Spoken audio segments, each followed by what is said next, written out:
আপনারা ক্ষমতায় চলে এসেছেন, এটা অনেকেই মনে করছে বলে ওই দুর্বৃত্তায়ন গুলোকে তারা নিয়ন্ত্রণ করতে পারছেন না। এখনো আপনারা ক্ষমতায় কাছেও আসেন,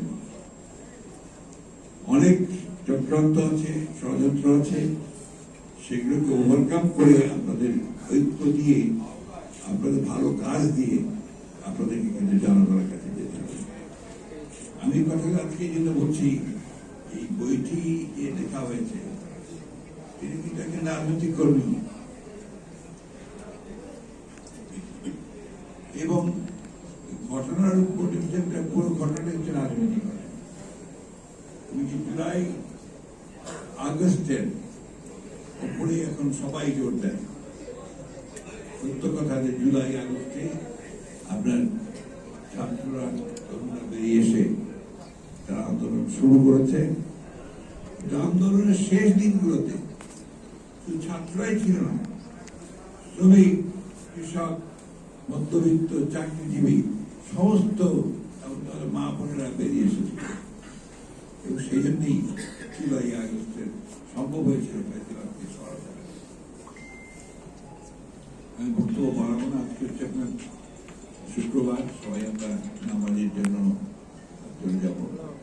একটি কথা আপনাদের সঙ্গে আবার আমি বলতে চাই যে সালামের যে লেখা, এই লেখাটা আপনারা পড়বেন, এই লেখাগুলো পড়বেন, আর সেই সঙ্গে দেশকে কি করে ভালোর দিকে নিয়ে যাওয়া যায়, আমাদের মনগুলোকে আরো কি করে পবিত্র করা যায়, আমরা কি করে মানুষের কল্যাণের জন্য কাজ করতে পারি, এই বিষয়গুলো আপনারা অত্যন্ত গভীরভাবে চিন্তা করবেন।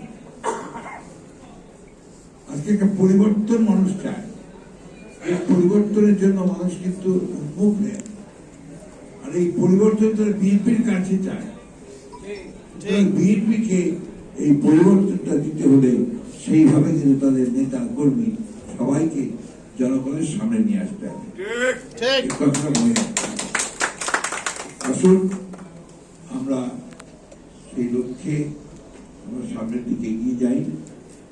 আমি বারবার বলেছি, আপনারা সবাই জানেন যে আমরা